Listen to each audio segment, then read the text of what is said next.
درود شریف پڑھنے اللہم صلی علی محمد وعلی آل محمد کما صلیت علی ابراہیم وعلی آل ابراہیم انکا حمید مجید اللہم بارک علی محمد وعلی آل محمد کما بارکت علی ابراہیم وعلی آل ابراہیم انکا حمید مجید۔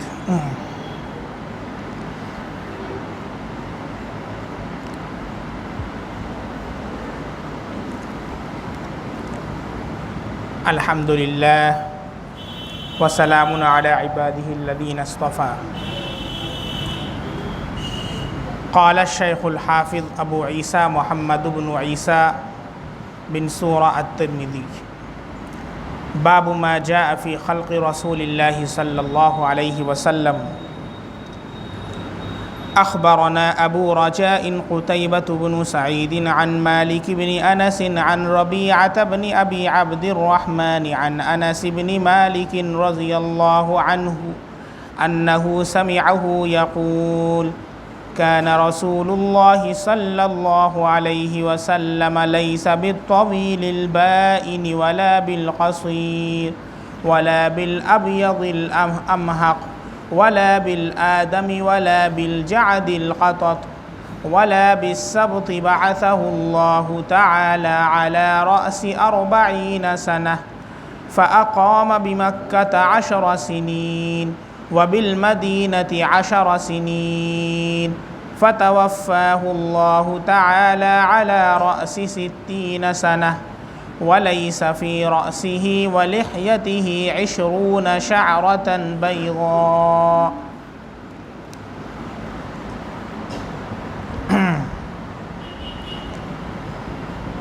تمام تعریفیں اللہ کے لیے ہیں اور سلامتی ہو اس کے ان بندوں پر جن کو اس نے منتخب کیا۔ اس کتاب کا نام شمائل نبوی ہے، جس میں حضور اقدس صلی اللہ علیہ وسلم کی شکل و صورت، آپ صلی اللہ علیہ وسلم کی عادات و اطوار، آپ کے خصائل و شمائل اور آپ کے رفتار اور گفتار کا نقشہ دلکش انداز میں کھینچا گیا ہے، جس کے مصنف، جس کے لکھنے والے امام ترمذی رحمۃ اللہ علیہ ہیں، جن کی مشہور کتاب جامع ترمذی ہر مدرسے کے اندر داخل نصاب ہے۔ جو بھی عالم ہوتا ہے تو اسے یہ کتاب پڑھنا ہوتا ہے۔ بخاری شریف، مسلم شریف اور ترمذی شریف، یہ کتاب جو لکھنے والے ہیں انہوں نے بھی شمائل نبوی یہ کتاب لکھی ہے، عربی زبان کے اندر ہے۔ اس میں انہوں نے 400 احادیث اللہ کے نبی صلی اللہ علیہ وسلم کے فضائل خصائل کے اوپر جمع فرمائی ہیں، 400 احادیث، اور ان 400 احادیث کو 56 ابواب میں تقسیم فرمایا ہے۔ اس میں باب الگ الگ ہے، تو کل ابواب کتنے ہیں؟ 56، اور احادیث کتنی ہیں؟ 400۔ سب سے پہلا جو باب قائم فرمایا ہے، باب ما جاء فی خلق رسول اللہ صلی اللہ علیہ وسلم، یہ باب ہے حضور اقدس صلی اللہ علیہ وسلم کے حلیہ مبارک کے بیان میں۔ آپ کا حلیہ کیسا تھا، آپ کا چہرہ کیسا تھا، آپ کے بال کیسے تھے، آپ کی ناک کیسی تھی، آپ کا رنگ کیسا تھا، آپ چلتے کیسے تھے، آپ کا پٹھا کیسا تھا، آپ کے ہاتھ میں گوشت کتنا تھا۔ تو حلیہ مبارکہ کے بیان میں پہلا باب قائم فرمایا ہے۔ جو حدیث میں نے سب سے پہلے آپ کے سامنے پڑھی ہے ابھی، اس حدیث کے راوی حضرت انس بن مالک رضی اللہ عنہ ہیں، جو اللہ کے نبی صلی اللہ علیہ وسلم کے 10 سال کے خادم ہیں اور 10 سال آپ کی خدمت فرمائی ہے۔ حدیث مبارکہ کا ترجمہ سنیں۔ حضرت انس رضی اللہ عنہ فرماتے ہیں کہ حضور اکرم صلی اللہ علیہ وسلم نہ بہت لمبے قد کے تھے اور نہ پستہ قد، نہ آپ صلی اللہ علیہ وسلم بہت لمبے قد کے تھے نہ ہی پستہ قد تھے، بلکہ آپ صلی اللہ علیہ وسلم کا قد مبارک کیا تھا؟ درمیانہ تھا۔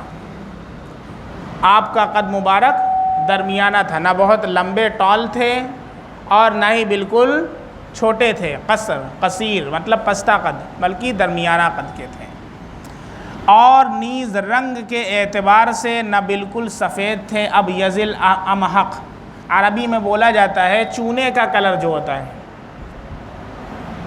وہ بھی تو سفید ہوتا ہے، وائٹ ہوتا ہے، تو نہ تو چونے کے کلر والا رنگ تھا اللہ کے نبی صلی اللہ علیہ وسلم کا کہ بالکل سفید ہوں چونے کی طرح، نہ بالکل گندم گوں، یعنی جیسا گندم کا رنگ ہوتا ہے بالکل گندم کی طرح ہو تو وہ بھی ایک طریقے سے اس میں سانولا پن آ جائے گا، تو بالکل گندم کو بھی نہیں تھے اور بالکل سفید بھی نہیں تھے، بلکہ 14ویں رات کے چاند سے زیادہ روشن پرنور اور کچھ ملاحت لیے ہوئے تھے۔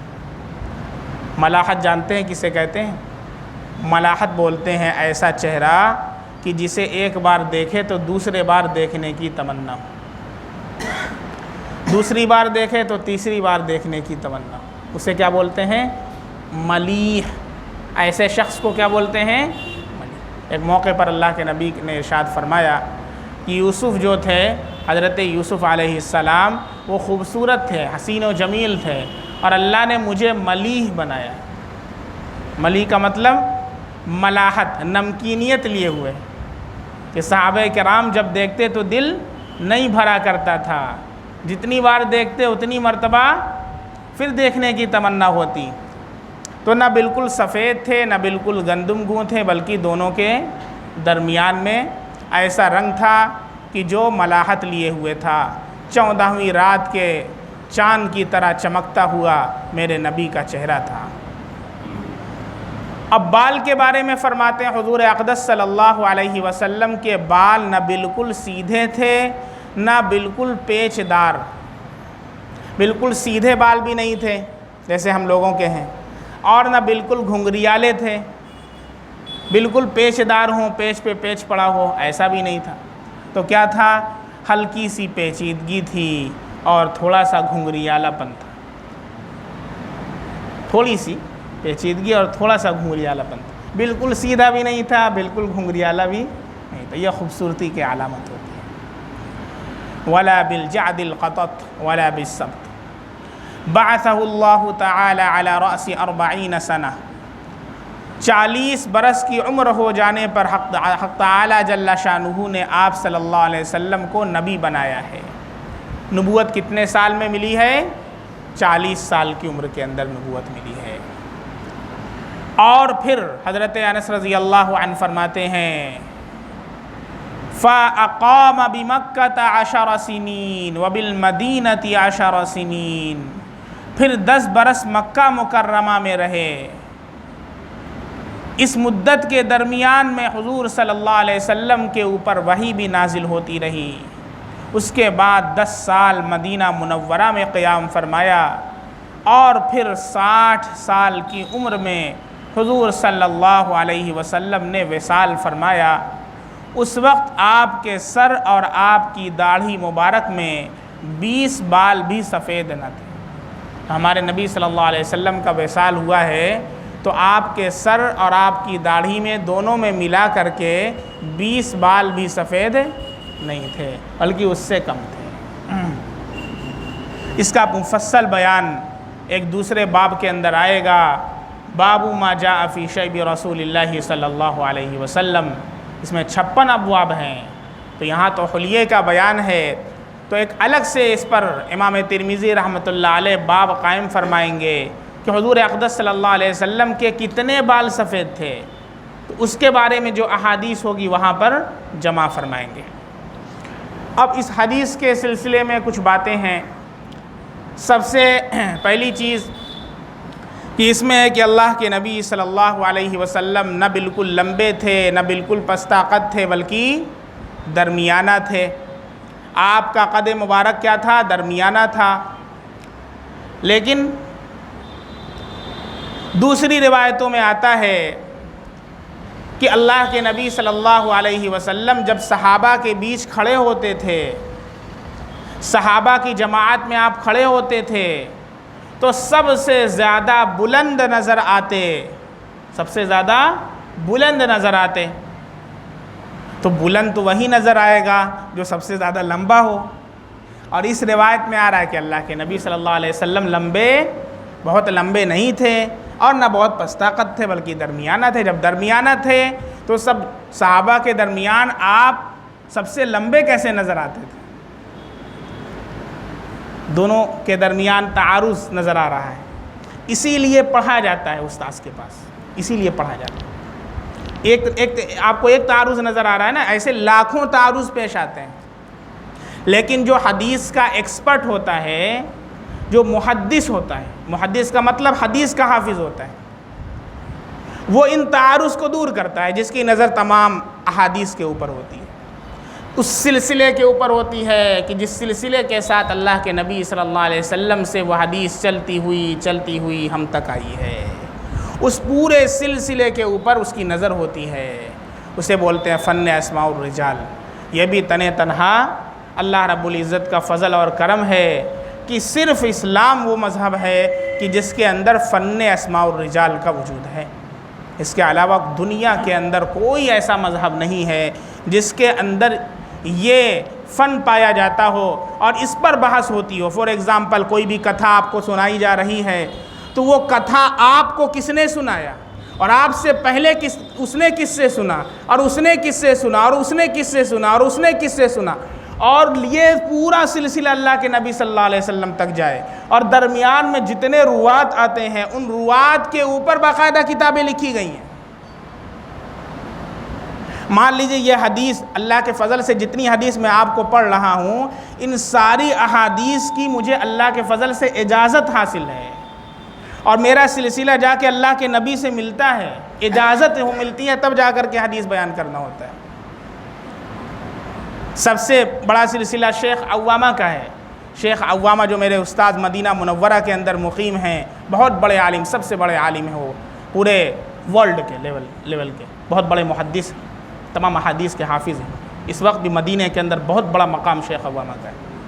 شیخ نے مجھے اجازت مرحمت فرمائی حدیث کے بیان کرنے کی، ان کی سند میرے پاس ہے، تو بیان کرنے کے لیے اجازت درکار ہوتی ہے۔ تو یہ بباغ دہل اللہ کے فضل اور کرم سے جتنی حدیثیں آپ کو بیان کی جاتی ہیں، ان حدیثوں میں سے ایک ایک حدیث کو اللہ کے نبی صلی اللہ علیہ وسلم تک درمیان میں جتنے واسطے ہیں ان واسطوں کے ساتھ آپ کو میں بتا سکتا ہوں۔ یہ تنہا اسلام مذہب ہے جس کے پاس یہ خصوصیت ہے، اس کے علاوہ کوئی مذہب نہیں۔ سوچیں کتنا زبردست اللہ رب العزت نے اس دین کی حفاظت کا ذمہ لیا ہے۔ ایسا نہیں کہ کوئی حدیث میں آپ کو صرف بیان کر دوں گا، درمیان میں جتنے روات ہیں ان سارے روات کے اوپر بحث کی گئی۔ اب میں نے آپ کو بتایا، ایک یہاں پر ایک تعارض ہوا، میں آپ کو ذکر کر رہا ہوں اور پھر انشاءاللہ اس کا میں جواب دوں گا۔ اس لیے ضرورت ہوتی ہے استاذ کے پاس پڑھنے کی، اس لیے کہا جاتا ہے کسی کی نگرانی میں پڑھو۔ اسی لیے جو لوگ آزادانہ مطالعہ کرتے ہیں وہ گمراہ ہو جاتے ہیں، اسی لیے گمراہ ہوتے ہیں، کیونکہ ان کو ایک حدیث میں کچھ نظر آتا ہے، دوسری حدیث میں کچھ نظر آتا ہے، اور ان کے پاس اتنی سمجھ نہیں ہوتی ہے، لیول آف انڈرسٹینڈنگ نہیں ہوتا ہے کہ وہ اس کو سمجھ سکیں، لہذا وہیں سے کیا ہو جاتے ہیں، وہ گمراہ ہو جاتے ہیں۔ اب اس حدیث کے اندر دیکھیں اللہ کے نبی صلی اللہ علیہ وسلم کے بارے میں کیا فرمایا گیا کہ آپ صلی اللہ علیہ وسلم نہ تو بالکل طویل بائن تھے کہ بہت لمبے ہوں، اور نہ قصیر تھے کہ پست قد ہوں، ٹھگنے ہوں، ناٹے ہوں، بلکہ درمیانہ تھے۔ لیکن دوسری حدیث کے اندر بھی آتا ہے کہ اللہ کے نبی صلی اللہ علیہ وسلم جب کسی جماعت میں کھڑے ہوتے تو اللہ کے نبی صلی اللہ علیہ وسلم کا سر سب سے بلند ہوتا، آپ صلی اللہ علیہ وسلم سب سے لمبے نظر آتے۔ اب دونوں کے درمیان کیا نظر آ رہا ہے؟ تعارض نظر آ رہا ہے، دونوں کے درمیان کنٹراڈکشن نظر آ رہا ہے۔ کوئی کنٹراڈکشن نہیں ہے، کوئی تعارض دونوں کے درمیان نہیں ہے۔ کیوں دونوں کے درمیان تعارض نہیں ہے؟ اس لیے کہ جو حدیث میں آتا ہے کہ اللہ کے نبی صلی اللہ علیہ وسلم جب کسی جماعت میں ہوتے تو دور سے دیکھنے والا اللہ کے نبی صلی اللہ علیہ وسلم کو دیکھ لیتا کہ اللہ کے نبی صلی اللہ علیہ وسلم کا جو ہے یہ قد ہے، اور اللہ کے نبی صلی اللہ علیہ وسلم وہاں پر کھڑے ہوئے ہیں، یہ جو تھا وہ لمبے ہونے کی وجہ سے نہیں تھا، وہ اللہ کے نبی صلی اللہ علیہ وسلم کے جسم کے دراز ہونے کی وجہ سے نہیں تھا، بلکہ معجزے کے طور پر تھا۔ آپ صلی اللہ علیہ وسلم کا لمبا نظر آنا اور بہت سے لوگوں کے بیچ میں آپ کو پہچان لیا جانا، یہ کیا تھا؟ معجزے کی وجہ سے۔ آپ کا معجزہ تھا کیونکہ آپ نبی تھے، اور لوگوں کے پاس یہ اسپیشلٹی نہیں ہے، یہ خصوصیت ان کے پاس نہیں، کیونکہ اللہ نے یہ معجزہ عطا فرمایا تھا۔ میرے نبی کو بہت سے معجزے اللہ نے عطا فرمائے، ان میں سے ایک معجزہ یہ بھی تھا کہ اللہ کے نبی اگرچہ لمبے نہیں تھے، لیکن اگر جماعت میں کھڑے ہوتے تو آپ سب سے لمبے نظر آتے، لیکن لمبے نہیں۔ بات سمجھ میں آ رہی ہے؟ یہ بھی اللہ کے نبی صلی اللہ علیہ وسلم کے کمالات میں سے ہے، آپ صلی اللہ علیہ وسلم کے فضائل میں سے ہے۔ اسی طریقے سے اس روایت میں ایک اور چیز آئی ہے، آپ حضرات نے سنا کہ اللہ کے نبی صلی اللہ علیہ وسلم نے مکہ میں 10 سال قیام فرمایا اور مدینے میں 10 سال، اور 60 سال کی عمر میں آپ صلی اللہ علیہ وسلم کی وفات ہوئی ہے۔ جبکہ مشہور کیا ہے؟ 63 ایئرس، اور یہی مشہور قول بھی ہے اور یہی متفق علیہ بھی ہے، لیکن روایت تینوں طرح کی ہے۔ اسی لیے کہا جاتا ہے نا، پوری حدیث جب پڑھیں گے تب آپ کو پتہ چلے گا کہاں کیا لکھا ہے، کہاں کیا لکھا ہے۔ ایک حدیث کو پڑھنے سے کچھ نہیں ہوتا ہے، ایک حدیث پڑھیں گے تو آپ کو بس وہیں تک نالج ہوگا، جب تمام احادیث کا مطالعہ کریں گے پھر آپ کو لگے گا کہ وہاں پر یہ ہے، یہاں پر یہ، یہاں پر یہ، پھر آپ پریشان ہوں گے کہ دونوں میں تعارض ہے۔ تو اب آپ کو ایکسپرٹ کا سہارا لینا پڑے گا، آپ کو ان کے سامنے شاگرد بننا پڑے گا۔ چنانچہ ایک روایت میں 65 سال کیے جاتی ہے اللہ کے نبی صلی اللہ علیہ وسلم۔ اب بتائیے کتنے سال؟ 65 سال۔ اور ایک روایت میں، جیسا کہ یہ آپ کے سامنے میں نے ابھی روایت پڑھی ہے، پیٹنٹ روایت ہے، زبردست روایت ہے، حضرت انس رضی اللہ عنہ کی روایت ہے، اس میں کتنی سال ہے؟ 60 سال ہے۔ لیکن اور روایتوں کے اندر 63 سال اللہ کے نبی صلی اللہ علیہ وسلم کی ایج مذکور ہے۔ تو تینوں طرح کی روایتیں ہیں، 60 سال کی بھی ہے، 65 سال کی بھی ہے، اور 63 سال کی بھی ہے۔ لیکن مشہور جو روایت ہے اور جو سب سے زیادہ متفق علیہ اور سارے علماء میں سے اکثر علماء کا جو قول، وہ کس کے اوپر ہے؟ 63 سال کے اوپر ہے، جیسا کہ تفصیل سے اس رسالے کے اخیر میں اس پر جو ہے ہر طرح کی روایت آپ کے سامنے آ جائے گی۔ اب یہاں پر جو 60 سال کا جو قول ہے اس میں کیا کریں گے؟ 60 سال کی جو روایت ہے کہ اللہ کے نبی صلی اللہ علیہ وسلم کی، اگر ہم 63 کو صحیح مانتے ہیں تو 65 تو غلط ہو جائے گا، اور 60 کی جو روایت ہے وہ غلط ہو جائے گی۔ نہیں، کچھ غلط نہیں ہوگا، 60 والی بھی صحیح ہے، 63 والی بھی صحیح ہے، اور 65 والی بھی صحیح ہے۔ اور 63 والا قول کیا ہے؟ سب سے زیادہ مشہور قول ہے اور اسی کے اوپر اتفاق ہے۔ تو کیسے سمجھ میں نہیں آ رہا ہے؟ 63 آپ کہہ رہے ہیں، 60 بھی کہہ رہے ہیں، 65 بھی کہہ رہے ہیں۔ اسی لیے ضروری ہے کسی ایکسپرٹ کی شاگردی حاصل کرنا، اسی لیے ضروری ہے، یہی میں سمجھا رہا ہوں اتنے دن سے آپ لوگ، ورنہ انسان گمراہ ہو جائے گا۔ چنانچہ اب علماء نے لکھا ہے کہ اللہ کے نبی حضرت انس رضی اللہ تعالیٰ عنہ نے جو 60 سال بیان کیا ہے، اس کی وجہ میں بتا رہا ہوں، اس کی وجہ میں آپ کے سامنے ذکر کر رہا ہوں کہ اللہ کے نبی صلی اللہ علیہ وسلم کو جو نبوت ملی ہے، پہلے ایک چیز آپ لوگ سن لیں اچھی طرح، میرے نبی صلی اللہ علیہ وسلم نبی بھی تھے، رسول بھی تھے۔ نبی رسول دونوں تو ایک ہی چیز ہوتی ہے، ایک چیز نہیں ہوتی ہے، الگ الگ چیز ہوتی ہے۔ نبی الگ ہوتا ہے، رسول الگ ہوتا ہے۔ بات سمجھ میں آ رہی ہے؟ حضرت شیس علیہ السلام ہیں، حضرت داؤد علیہ السلام، حضرت سلیمان علیہ السلام ہیں، داؤد علیہ السلام، حضرت سلیمان علیہ السلام ہیں، حضرت یوسف علیہ السلام ہیں۔ یہ نبی ہیں، رسول نہیں ہیں۔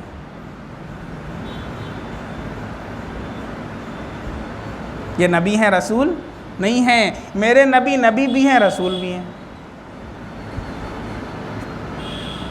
ڈبل ڈبل خصوصیت ہے، نبی بھی ہیں اور رسول بھی ہیں۔ نبی کسے کہتے ہیں، رسول کسے کہتے ہیں، دونوں میں فرق ہے۔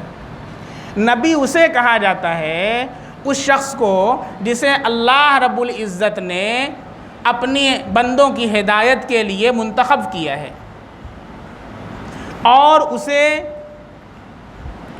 بندوں کے تک اپنا پیغام پہنچانے کے لیے بھیجا ہے، بندوں کی رشد و ہدایت کے لیے مبعوث فرمایا ہے، لیکن کوئی مخصوص کتاب نہیں عطا فرمائی۔ کوئی مخصوص کتاب، جیسے میرے نبی صلی اللہ علیہ وسلم کو قرآن ملا، حضرت داؤد علیہ السلام کے اوپر زبور نازل ہوئی، حضرت عیسیٰ علیہ السلام کے اوپر انجیل کا نزول ہوا، تو اس طریقے سے باقاعدہ کوئی کتاب نہ دی ہو، بلکہ صرف اس کو مبعوث کیا ہو بندوں کی ہدایت کے لیے، اور اس سے پہلے کے جو رسول ہوں اسی کو اسے فالو کرنا ہو، تو اسے نبی بولتے ہیں۔ اسے کیا بولتے ہیں؟ اور رسول کسے بولتے ہیں؟ رسول وہ بندہ ہوتا ہے جسے اللہ رب العزت نے منتخب فرمایا ہو اور اس کے ساتھ ساتھ اسے نبوت، اسے کتاب بھی عطا فرمائی ہو، اسے کتاب بھی عطا فرمائی ہو، تو اسے نبی بھی بولتے ہیں اور اسے رسول بھی بولتے ہیں، دونوں چیزیں ہو گئی۔ اب حضرت انس رضی اللہ عنہ کا وہ سمجھیں آپ، حضرت انس رضی اللہ تعالیٰ عنہ کی روایت میں کیا ہے؟ 60 سال اللہ کے نبی صلی اللہ علیہ وسلم کی ایج ہے۔ اصل میں اللہ کے نبی صلی اللہ علیہ وسلم کو علماء نے لکھا ہے نبوت ملی ہے 60 سال میں، 40 سال میں۔ نبوت کتنے سال میں ملی ہے؟ 40 سال میں، اور رسالت ملی ہے 3 سال کے بعد۔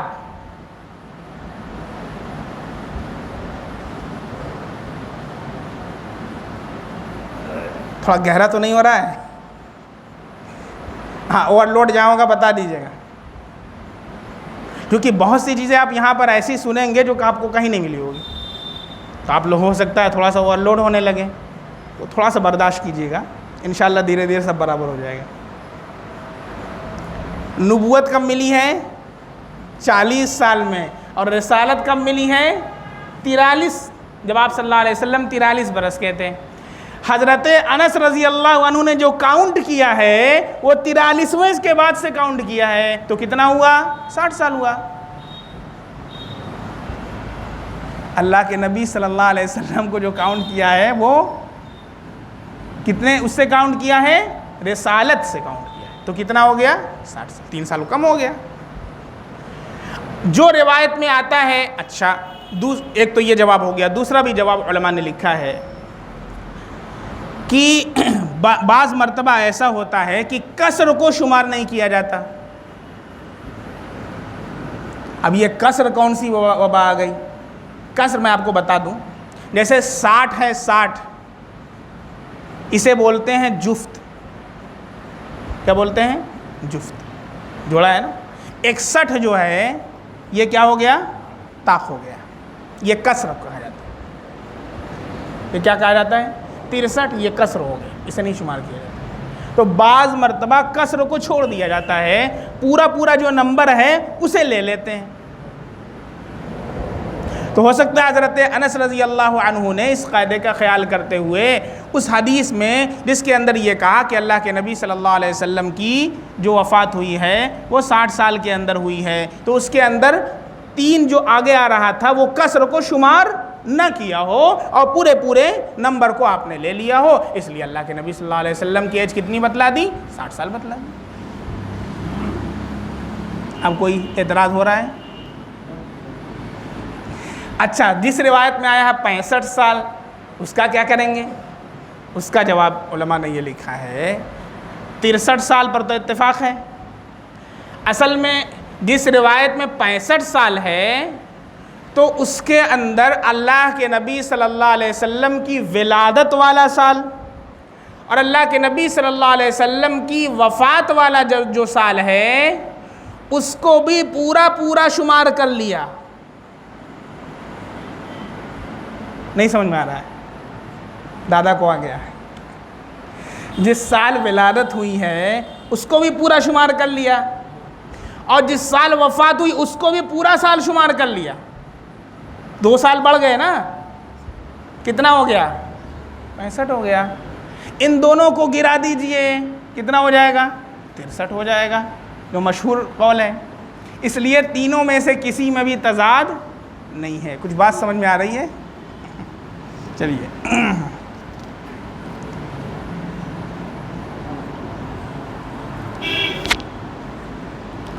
یہ حدیث اس کے بعد والی روایت پڑھتے ہیں۔ حدثنا حمید بن مسعدة البصري حدثنا عبد الوهاب الثقفي عن حميد عن أنس بن مالك رضي الله عنه قال كان رسول الله صلى الله عليه وسلم ربعة وليس بالطويل ولا بالقصير حسن الجسم وكان شعره ليس بجعد ولا سبط أسمر اللون إذا مشى يتكفأ۔ یہ روایت بھی حضرت انس رضی اللہ عنہ سے مروی ہے۔ فرماتے ہیں کہ حضور اقدس صلی اللہ علیہ وسلم درمیانہ قد تھے، نہ زیادہ لمبے تھے نہ پست قد تھے، نہایت خوبصورت معتدل بدن والے تھے، نہایت خوبصورت معتدل بدن والے تھے۔ حضور اقدس صلی اللہ علیہ وسلم کے بال نہ بالکل پیچیدہ تھے نہ بالکل سیدھے تھے، بلکہ تھوڑا سا خم کھائے ہوئے تھے، تھوڑا سا پیچ کھائے ہوئے تھے۔ نیز آپ گندمی رنگ تھے۔ کیا فرما رہے ہیں؟ نیز آپ گندمی رنگ تھے۔ جب حضور صلی اللہ علیہ وسلم راستہ چلتے تو آگے کو جھکتے ہوئے چلتے تھے۔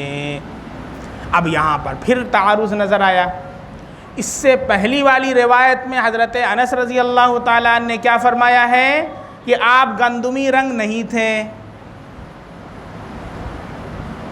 ابھی آپ لوگوں نے سنا، اور اس روایت میں کیا فرما رہے ہیں کہ آپ گندمی رنگ تھے۔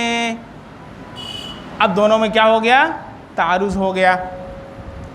اصلاً جو اس سے پہلے گندمی رنگ کی نفی کی گئی تھی تو اس کے اندر بات یہ ہے کہ آپ صلی اللہ علیہ وسلم کا جو رنگ تھا وہ بالکل گندمی نہیں تھا کہ گیہوں ہی کے کلر کا ہو، اس کی نفی کی گئی تھی۔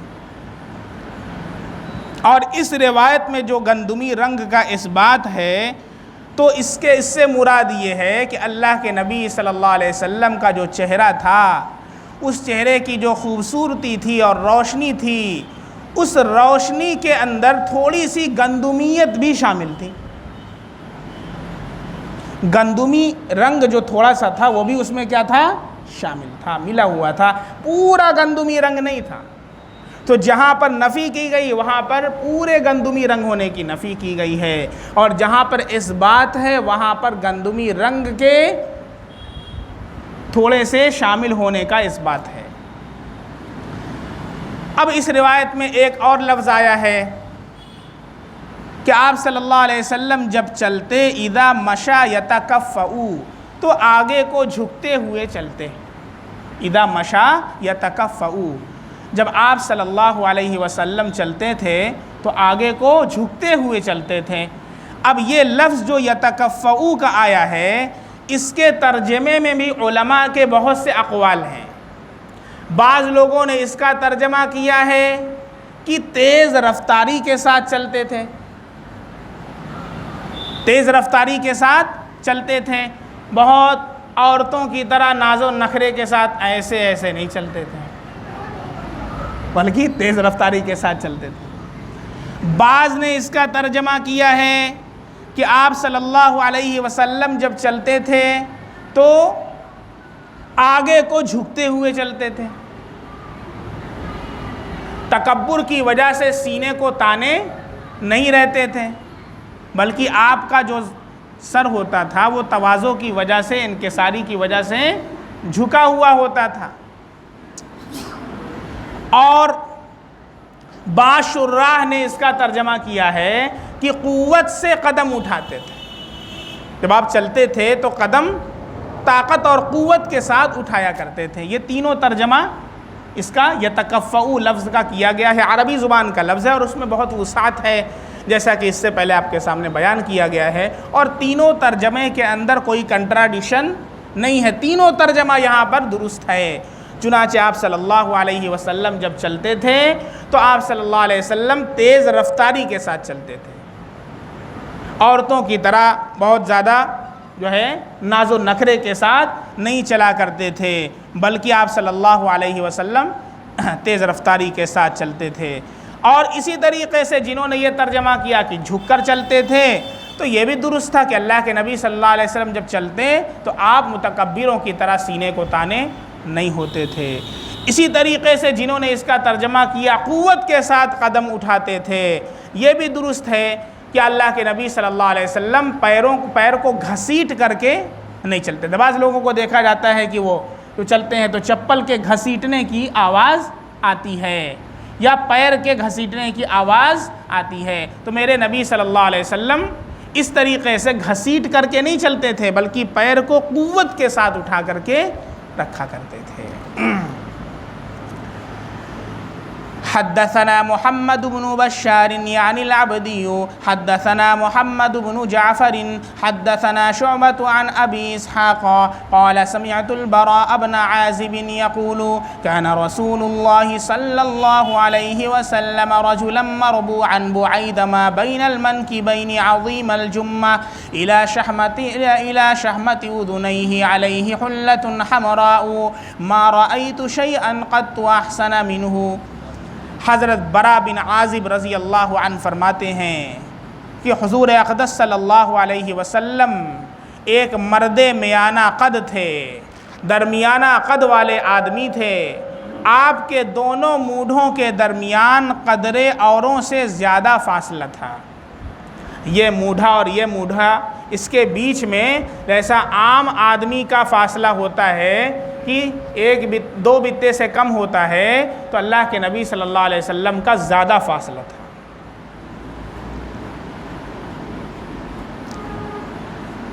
جس سے اللہ کے نبی صلی اللہ علیہ وسلم کا جو سینہ مبارک ہے وہ چوڑا ہوتا تھا، چوڑا معلوم ہوتا تھا، اور جو بال تھے یہ گنجان تھے، گھنے بال تھے، ہلکے بال نہیں تھے بلکہ گنجان اور گھنے بال تھے اللہ کے نبی صلی اللہ علیہ وسلم، جو کان کی لو تک آتے تھے۔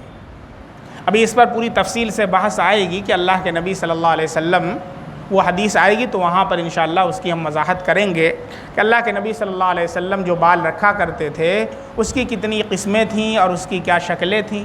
بہرکیف اس حدیث میں جو ایک وقت کا بیان ہے جو صحابی نے دیکھا اس کو نقل کر دیا کہ جو کان کی لو تک آتے تھے، یعنی اللہ کے نبی صلی اللہ علیہ وسلم کو جب حضرت برا بن عازب رضی اللہ عنہ نے دیکھا ہے تو اس وقت اللہ کے نبی صلی اللہ علیہ وسلم کا بال کہاں تک تھا؟ کان کی لو تک بال تھا، یہاں تک۔ بات سمجھ میں آ رہی ہے؟ اس کو کیا بولتے ہیں؟ جمعہ۔ کیا بولتے ہیں؟ یہ جمعہ کی نماز نہیں، بال کی قسم ہے جمعہ، ایک ہے لمہ، ایک ہے وفرہ، یہ تین قسم ہے، وہ بتائیں گے انشاءاللہ جب اس کی جگہ آئے گی تو، ٹھیک ہے، اپنی جگہ پر۔ تو اللہ کے نبی صلی اللہ علیہ وسلم کا جو بال تھا وہ کان کی لو تک تھا۔ آپ صلی اللہ علیہ وسلم پر ایک سرخ دھاری کا جوڑا یعنی لنگی اور چادر تھی۔ جس وقت حضرت برا بن عازب رضی اللہ عنہ نے دیکھا تو اللہ کے نبی صلی اللہ علیہ وسلم کے اوپر کیا تھا؟ سرخ دھاری والا جوڑا آپ زیبتن کیے ہوئے تھے۔ اب نیچے جو تھا، نیچے وہ لنگی اور اوپر چادر، اور اللہ کے نبی صلی اللہ علیہ وسلم کا چہرہ جو ہے 14ویں رات کی طرح چمک رہا تھا۔ پھر فرماتے ہیں ما رأیت شیئا قط احسن من، میں نے آپ سے زیادہ حسین کوئی چیز نہیں دیکھی، کوئی چیز اللہ کے نبی سے زیادہ حسین نہیں دیکھی۔ یہاں پر انہوں نے شیئن کہا، حضرت برا بن عازب رضی اللہ عنہ کہہ سکتے تھے چاند، ما رأیت قمرا احسن منہ، میں نے کوئی چاند اللہ کے نبی سے خوبصورت نہیں دیکھا، یہ بھی کہہ سکتے تھے۔ یا یہ کہہ سکتے تھے ما رأیت شمسا احسن من، میں نے کوئی سورج نبی سے حسین نہیں دیکھا۔ یا یہ کہہ سکتے تھے ما رأیت نجما احسن من، میں نے کوئی ستارہ نبی سے خوبصورت نہیں دیکھا۔ لیکن ان سب کو ہٹاتے ہوئے شیئن کا ورڈ یوز کیا ہے۔ کوئی بھی چیز ہو، چاہے سورج ہو، چاہے ستارہ ہو، چاہے چاند ہو، یا اور کوئی چیز ہو، میرے نبی سے خوبصورت میں نے کوئی چیز دیکھی ہی نہیں، سب چیز اس کے اندر شامل ہو گئی۔ اور اگر وہ لفظ بیان کرتے چاند تو صرف چاند ہی اس میں آتا، سورج کہتے تو سورج ہی آتا، اگر ستارہ کہتے تو ستارہ ہی آتا۔ لیکن قربان جائیے صحابہ کے عشق کے اوپر کہ صحابہ نے جب بیان کیا ہے نبی کی ایک ایک حرکت کو ریکارڈ کیا ہے پوری دنیا کے اندر کوئی ایسی شخصیت؟ ارے پوری دنیا میں کوئی ایسی شخصیت ہے جس کے بال کو ریکارڈ کیا گیا ہو، جس کے چلنے کو ریکارڈ کیا گیا ہو، جس کے ناک کو ریکارڈ کیا گیا ہو، جس کے رخسار کو ریکارڈ کیا گیا ہو، جس کی لمبائی کو ناپا گیا ہو، جس کے چلنے کی رفتار کو ناپا گیا ہو؟ ایک ایک حدیث کو بیان کیا ہے صحابہ نے۔ یہ ہے میرے نبی کی خصوصیت، اس لیے میرے نبی کا نام کیا ہے؟ محمد۔ سب سے زیادہ اللہ کے بعد اگر کسی کی تعریف کی گئی، کسی کی حمد بیان کی گئی، کسی کی ثنا بیان کی گئی ہے، اللہ کے بعد کلمہ میں، نمازوں میں، عزا میں ہے نام الہی سے ملا نام محمد۔ اس نام کی لذت دل عشاق سے پوچھو، جان آ گئی تن میں جو لیا نام محمد۔ کلمہ پڑھو لا الہ الا اللہ محمد رسول اللہ، نماز پڑھو الحمدللہ رب العالمین، اللہ کی تعریف ہو رہی ہے، التحیات میں اللہم صلی علی محمد، نبی کے اوپر درود بھیجا جا رہا ہے۔ کلمہ میں، نمازوں میں، اذانوں میں لا الہ الا اللہ، اشہد ان لا الہ الا اللہ، اشہد ان محمد رسول اللہ۔ اگر کوئی اشہد ان محمد رسول اللہ نہ کہے، اذان پھر سے دہرائی جائے گی۔ کوئی بھول جائے، بھول گئے رے بھیا، پھر سے اذان کہو۔ اذان نامکمل ہے نبی کی تعریف کے بغیر، نماز نامکمل ہے نبی کی تعریف کے بغیر، کلمہ نامکمل ہے نبی کی تعریف کے بغیر۔ یہ اللہ نے میرے نبی کو تمام انبیاء کا سردار بنایا ہے، اور مسلمانوں خوش قسمت ہو کہ اللہ نے اس نبی کی امت میں پیدا فرمایا ہے۔ تو خالی خوش قسمتی کے اوپر جشن عید میلاد النبی 12 تاریخ کو منانا ہے کہ اور بھی کچھ کرنا ہے؟ پوری زندگی اللہ کے نبی کی سیرت پر چلنا ہے انشاءاللہ۔ آواز نکل نہیں رہی، ابھی سے علم ڈھیرے پڑھ رہے ہیں آپ لوگ، ہاں لگ رہا ہے کہ اب موڈ بن نہیں رہا آپ کا۔ ارے ربیع الاول میں موڈ نہیں بنائیں گے تب کب بنائیں گے بتائیے؟ جس مہینے میں آقا کی ولادت ہوئی اس میں اگر آپ کا موڈ نہیں بن رہا ہے تو ہمیں نہیں لگتا کسی مہینے میں بن پائے گا۔ ارے اب تو اللہ کے واسطے بنا لیجئے موڈ تھوڑا سا، کیا کرنا ہے؟ کچھ نہیں کرنا ہے، نبی کی سیرت پر چلنا ہے، آپ کی زندگی کو اللہ چمکا دے گا، اللہ نورانی بنا دے گا۔ چل کر کے تو دیکھیے، سارے صحابہ اللہ کے نبی کی سنتوں پر چلے ہیں، اللہ نے ان کی زندگیوں کو چمکا دیا، اور اتنا چمکایا کہ اللہ کے نبی نے کہا اصحابی کا نجوم، میرے صحابہ ستاروں کی طرح۔ اللہ نے اتنا چمکا دیا کہ اللہ نے ان کو ستارہ بنا دیا۔ آپ بھی ستارہ بننا چاہتے ہیں؟ بس ایک راستہ ہے، نبی کی سیرت کو اپنا لیجئے، نبی کے طریقے کو اپنا لیجئے، بس اس کے علاوہ کوئی راستہ نہیں، کوئی راستہ اس کے علاوہ نہیں۔ کیا کہا؟ کان کی لو تک آتے تھے، آپ پر ایک سرخ دھاری کا جوڑا یعنی لنگی اور چادر تھی، میں نے آپ سے زیادہ حسین کبھی کوئی چیز نہیں دیکھی۔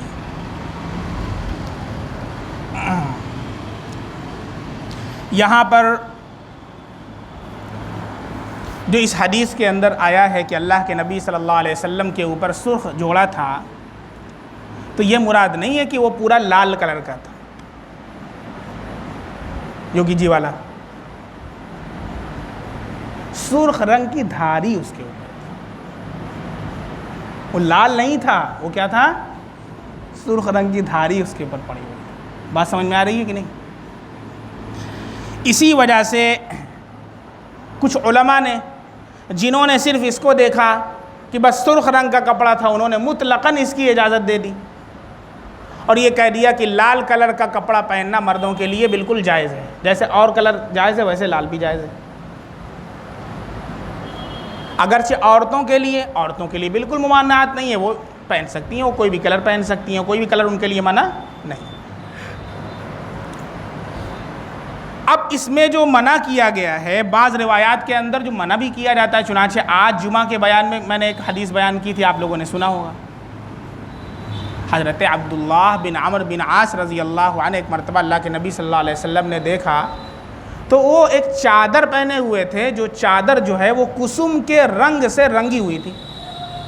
کسم ایک پھول ہوتا ہے، اس پھول کو پانی میں بھگاتے ہیں. یہ تو آج کل رنگ آ گیا ہے نا, پہلے یہ رنگ نہیں تھا, پہلے کوالٹی تھی, پہلے پیور چیزیں ملتی تھیں, اور آج تو سب بناوٹی چیزیں ملتی ہیں. تو اس کو جب بھگایا جاتا تھا اور بھگانے کے بعد اس کو جب رنگا جاتا تھا اس سے کپڑے کو, تو کپڑا جو ہے بالکل پکے رنگ کا ہوتا تھا. کسم کا رنگ اسے کہتے تھے, کسم کا رنگ ہوتا تھا. تو کسم کے رنگ سے رنگی ہوئی چادر تھی, سرخ کلر کی تھی, اس کو پہنے ہوئے تو اس کا رنگ سرخ ہوتا ہے. تو اللہ کے نبی صلی اللہ علیہ وسلم نے ناپسند فرمایا. تو وہ صحابی اللہ کے نبی صلی اللہ علیہ وسلم کے ناپسند فرمانے کی وجہ سے جاتے ہیں گھر, اور گھر پہ تنور جل رہا تھا جس میں روٹی پکائی جاتی ہے, وہ چادر اٹھائی اور تنور کے اندر ڈال دی. بعد میں کہا بھئی اپنی عورتوں کو دے دیے ہوتے, گھر میں کسی کو دے دیا ہوتا. کہا کہ میری طبیعت نے یہ گوارا نہیں کیا کہ اللہ کے نبی نے جس چادر کو ناپسند کیا ہے پھر میں اسے اپنی آنکھوں سے دوبارہ دے.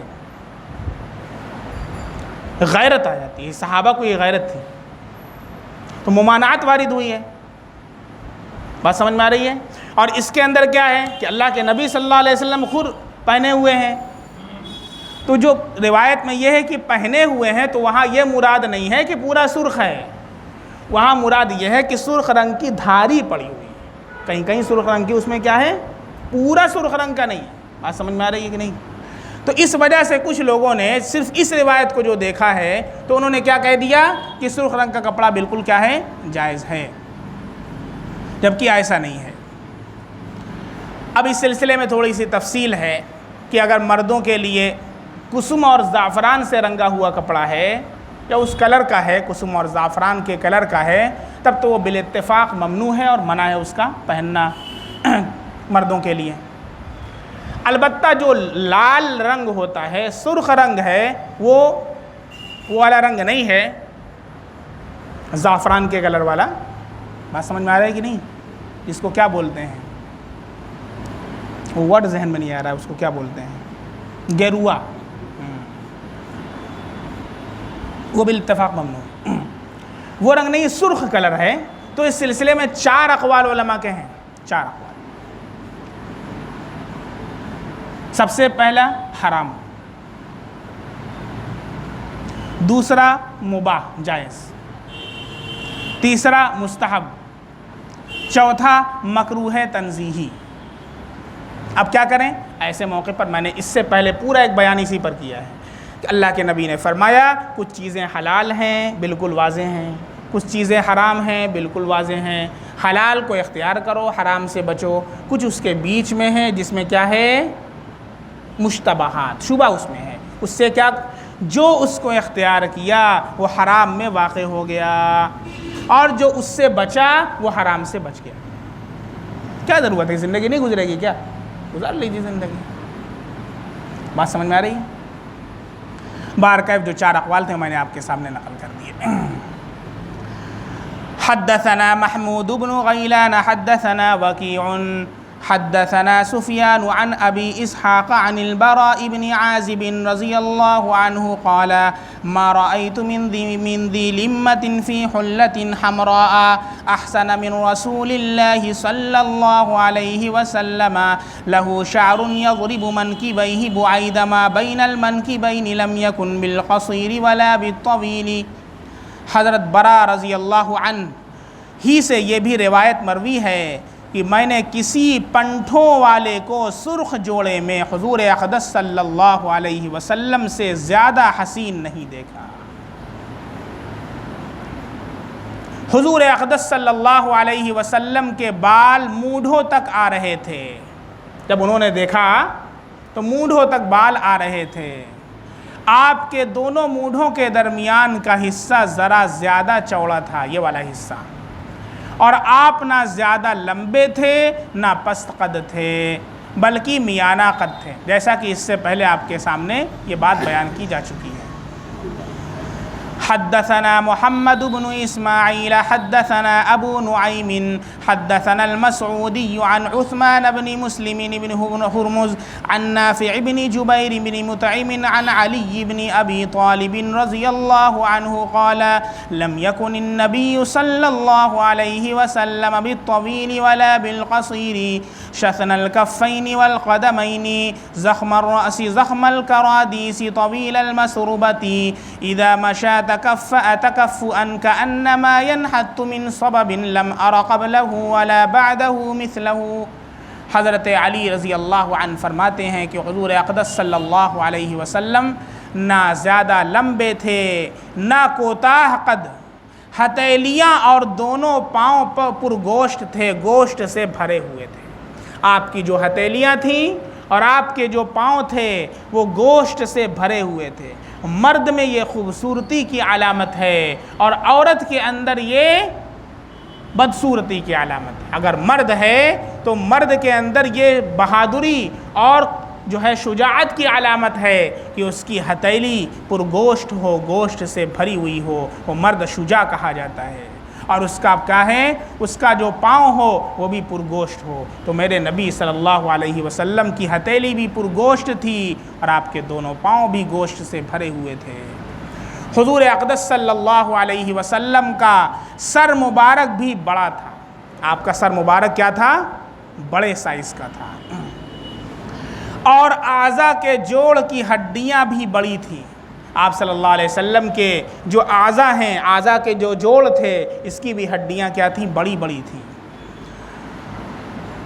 سینے سے لے کر ناف تک، سینے سے لے کر ناف تک بالوں کی ایک باریک دھاری تھی۔ مسروبہ کسے کہتے ہیں؟ مسروبہ ایک پتلی دھاری، بال کی پتلی دھاری سینے سے لے کر ناف تک چلی آئی تھی۔ سینہ بالوں سے بھرا ہوا نہیں تھا۔ نبی صلی اللہ علیہ وسلم کے جسم کے اوپر بہت زیادہ بال نہیں تھے، جہاں بال ہونا ضرور، جہاں پر بال ہونا چاہیے مردوں کو وہاں پر تھے۔ جیسے یہاں پر کلائی پر کچھ بال تھے، پنڈلیوں پر کچھ بال تھے، سینے سے لے کر کے ناف تک بال کی ایک پتلی لکیر تھی۔ میرے نبی صلی اللہ علیہ وسلم کا جسم۔ جب حضور صلی اللہ علیہ وسلم چلتے تھے گویا کہ کسی اونچی جگہ سے نیچے کو اتر رہے ہیں۔ ایسا محسوس ہوتا تھا کہ آپ صلی اللہ، جیسے ڈھلان، آپ یہاں سے آئیں، یہ جو راستہ ہے اسٹیشن سے آتا ہے آپ کے نورخواہ کنواں کی طرف ایک دم نیچے، ایسا کیا لگتا ہے کہ اوپر سے نیچے آدمی اتر رہا ہے۔ تو میرے نبی صلی اللہ علیہ وسلم جب چلتے تو ایسا لگتا تھا کہ جیسے اوپری جگہ سے نیچے کی جانب کو آپ اتر رہے ہیں، یوں محسوس ہوتا تھا۔ حضرت علی رضی اللہ عنہ فرماتے ہیں کہ میں نے حضور اقدس صلی اللہ علیہ وسلم جیسا نہ حضور صلی اللہ علیہ وسلم سے پہلے دیکھا نہ بعد میں دیکھا۔ یہ صحابہ کرام کی تعبیر ہے کہ اللہ کے نبی جیسا حسین چہرہ نہ میں نے اس سے پہلے دیکھا نہ اس کے بعد دیکھا۔ چنانچہ حضرت عائشہ رضی اللہ عنہا سے عربی کے اشعار منقول ہیں جو انہوں نے اللہ کے نبی صلی اللہ علیہ وسلم کی مدح میں، اللہ کے نبی صلی اللہ علیہ وسلم کی تعریف میں کہے ہیں۔ اس کے اندر ہے، اس کا خلاصہ یہ ہے، ترجمہ یہ ہے کہ حضرت یوسف علیہ السلام کو جو زلیخا سے ریکویسٹ کیا تھا مصر کی عورتوں نے کہ ذرا یوسف کا چہرہ تو دکھاؤ، اور اس کو کیا کیا تھا؟ اس کو طعن کیا تھا۔ جب یہ بات مشہور ہوئی تھی کہ ارے زلیخا یوسف کو دل دے بیٹھی، تو اس نے کیا کیا؟ اس نے ایک امتحان لیا تھا، کہا کہ اچھا ایسا ہے کہ آؤ تم لوگوں کی دعوت ہے، گھر پر دعوت کیا اور یوسف علیہ السلام کو حکم دیا کہ یہاں سے گزرو۔ اس کمرے میں بیٹھا دیا تھا، دروازہ تھا اور وہیں پر ان کو بیٹھا دیا، اور یوسف علیہ السلام کو حکم دیا۔ یوسف علیہ السلام کو کیا معلوم کہ بار کیا ہے، بھئی ان کو حکم دیا۔ اس وقت وہاں کے وہ تھے ان کے تابع تھے. اب جو حکم دیا جائے گا مالک جو کہے گا وہ کرنا پڑے گا. کہا کہ گزرو. اب وہ نکلے اور نکل کر جانے لگے. جانے سے پہلے ایک ہاتھ میں چاقو دیا, ایک ہاتھ میں لیمو دیا اور یہ کہا کہ اس کو کاٹنا ہے جب یوسف علیہ السلام گزریں گے. یوسف علیہ السلام کو دیکھتے ہی ساری مصر کی عورتوں نے اپنے اپنے انگلیاں کاٹ دیں, بجائے لیمو کاٹنے کے انگلیاں کاٹ دی, اتنے حسین تھے. تو اس پر حضرت عائشہ رضی اللہ عنہا نے عربی میں شعر کہا کہ مصر کی عورتوں نے یوسف علیہ السلام کو دیکھا تو اپنی انگلیاں کاٹ دی تھیں. اگر وہ محبوب کبریا جناب مصطفیٰ محمد صلی اللہ علیہ وسلم کو اگر دیکھ لیتی تو انگلی نہیں کاٹتی, اپنا دل کاٹ لیتی. یہ کس نے بیان کیا؟ حضرت عائشہ رضی اللہ عنہا نے بیان فرمایا. سب سے چہیتی بیوی میرے نبی صلی اللہ علیہ وسلم کی تھی. اسی لیے صحابہ کرام کیا فرماتے کہ میں نے اللہ کے نبی سے بہتر اور حسین چہرہ نہ آپ سے پہلے دیکھا نہ آپ کے لم ارا مثلہ قط, میں نے آپ جیسا چہرہ کبھی. یہ حضرت علی رضی اللہ عنہ کی روایت ہے. اذان کتنے بجے ہیں؟ اذان ہاں بس کیجیے. کیا بھائی آپ لوگوں کو لطف